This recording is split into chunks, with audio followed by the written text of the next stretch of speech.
Christmas అంటే ఏంటో జనానికి తెలియదు. ఆయన పుట్టినరోజు అంటారు. ఆయన పుట్టినరోజు కాదు, ఇట్స్ నాట్ బర్త్డే. ఆయన బర్త్డే కాదు అది, ఆయన పుట్టినరోజు కాదు అది. క్రైస్ట్ మాస్, ఆయనను ఆరాధించేటువంటి దినం అది.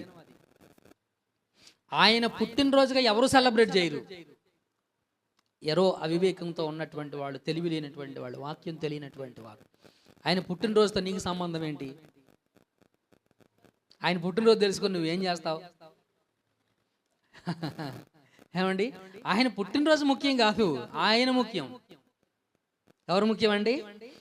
ఆయన ముఖ్యం. ఆయన పుట్టినరోజు ముఖ్యం కాదు, ఆయన ముఖ్యం. ఒకవేళ పుట్టినరోజు డేట్ వేసి ఉంటే ఆ రోజునే గొప్ప దినం అనేవాళ్ళు మనోళ్ళు. మనుషులు అదే అంటారు, ఆ దినమే గొప్ప రోజు. అందుకే పరిశుద్ధ వాక్యం చెప్తుంది, మనం